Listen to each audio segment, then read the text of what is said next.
Well, I was just out here in the yard picking up some sticks to get away from the robot. And I just thought maybe you'd like to see what the robot sees. Let's take a look. This is a follow-up from probably 2 months.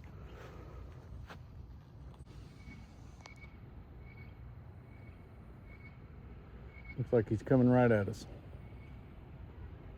Now this is the Husqvarna 115H. It's, I don't know, probably came out 7 or 8 years ago. And they cleared it out in January, February for like $299. And I do have a video on that. Tried to get people interested to buy it while it was on sale.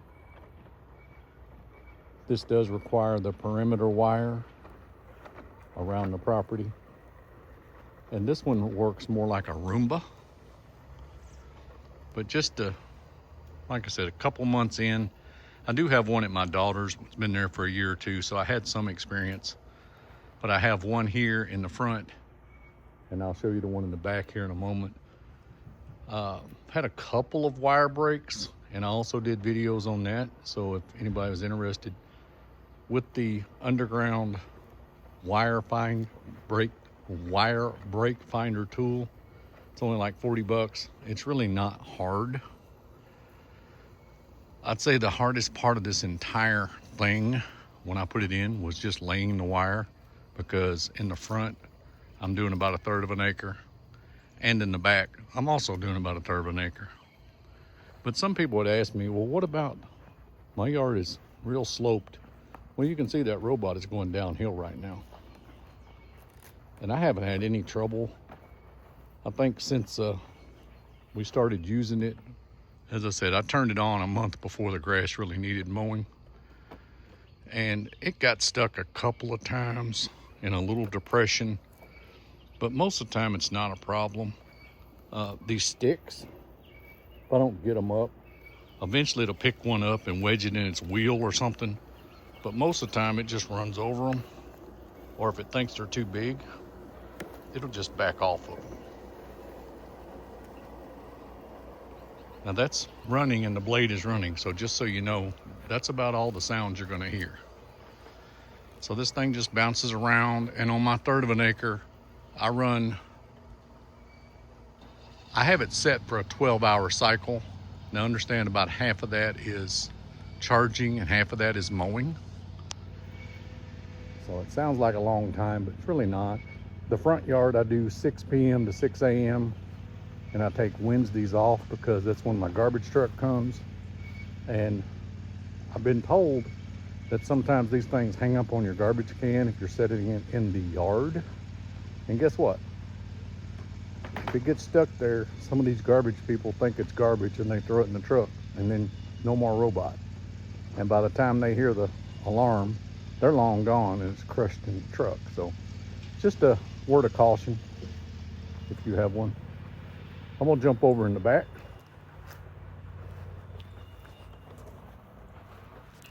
Follow him right here. And I guess I should say this too. I do have this wired so it would cross the driveway and mow that little patch over there. But I disconnected that so it can't, because the Amazon truck didn't see it and almost ran over it one day. So I'm just not letting it cross my driveway. I can put it over there. It allows you to run it. I can just have to pick it up and set it over there, so it will mow that section, but it won't go across the driveway. Well, I guess you're not gonna see him because he's already quit for the day. The one here in the back, I usually run. I thought it might be prudent just to show you the application and just show you the one in the front yard we just watched that's mowing is Mosley. Clippard is this one in the backyard. You can name them Bob, Fred, 1, 2, 3, whatever you want. I just name them. And then my daughter's, it's actually several hundred miles away, is Grassley. I could turn it on, but I don't mess with hers. So let's say Clippard. I just want to turn him back on. It says it's only at 7%, so it probably won't let me. Don't know that.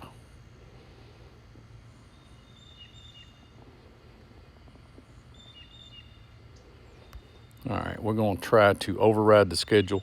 I mentioned in that side yard, you can see the screen where it says secondary area. I can tell it to run there. It just knows it can't get back to the base, so it will mow until it's completely drained, or I stop it and move it again. So I'm going to override the schedule, and I'm going to say just go on and run for 3 hours and see if he'll come back on. So as you can see, it started. And this backyard I mentioned is also about 1/3 of an acre. And if you watch the original video, you can see it. It's not terribly complex. I did an island around this shed just because I didn't see any point in it bumping into it. But as far as like this rose bush,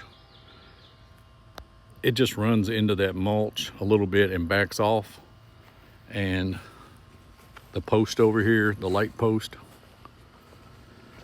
occasionally it'll get to it and it'll bump into it, but as I said, it's like a Roomba. It'll just stop, turn around, and move. And then I have real steep, I mentioned the grade, so you can kind of see there's a walkout basement, and you can see where I'm at up here. So this thing does go down this hill, and it does climb the hill. Obviously where the mulch beds are, it's not mowing. And then that little bitty section right there that's long, but it does go back in there where the perimeter wire is. And this other tree, I did not put an island around. I didn't see any need. And then the perimeter wire around the rest of the area. So as you can see, it's quite a large area. And the only time this one has stopped, it's done it twice, and it's been out here about 6 weeks. The other one's 8 weeks or so. One time it had a stick in it, and 2 times it had broken wire. And ironically, they were both over here by this big tree. And there was, just like in the front, there was like little holes all around. So I feel like it's the squirrels. But nevertheless, it took me about 20 minutes, to find and fix the repair. It's really easy with the tool. And I thought it would keep these moles away, but obviously not. So I'm gonna have to do something to get those out of the yard. So here he goes. I don't know what speed that is. It only has 1 speed, but it's got like an 8-inch cutting disc. It's got 3 little blades, and you just change them. They say twice a season, but they're not expensive. If you wanted to change them every month, you could. It only takes about 5 minutes. It's 1 screw holding each blade, and there's 3 of them. So it just runs, and as you can see, that is where a flower bed used to be, and I'm trying to fill it back in with grass. But the robot has no problem maneuvering. So it went right through there without any problem. And it's going to go over to the perimeter by the fence. And that perimeter is probably, I laid that wire 8 or 10 inches away. Maybe it's a foot, but it's not quite hitting the fence, as you can see. So it ran across the perimeter and it turned, and it's like, oh, I can't go that way. So it's going to try again, and it's going to run right back into it. Didn't say it was super smart. Like I said, it's more like a Roomba. They do have more advanced models, but for $299, you're gonna be hard pressed to beat this one. So anyway, I'm gonna send this thing back home because it was nearly dead. It should tell itself to go home because it's nearly dead,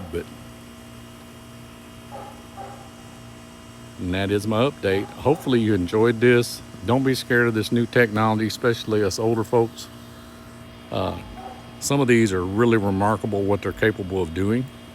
They'll even run lines, cross hatches.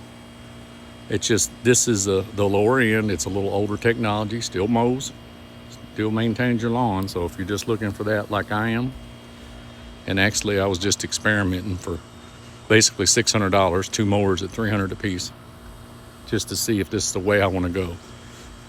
But you can buy 2 of the higher end models for $2,000, $2,500 a piece. or if you only need one, 2,500. That's less than you're going to spend on any riding mower that's worth its salt. So he's actually found his homing cable, and he's taking himself back to the charger right now. I hope you enjoyed this little update, and I'll try to update a little later in the season. And if I change blades, I'll film that just to show you. It's relatively easy, and I'm sure it's the same on all the newer models. Until the next video, y'all take care.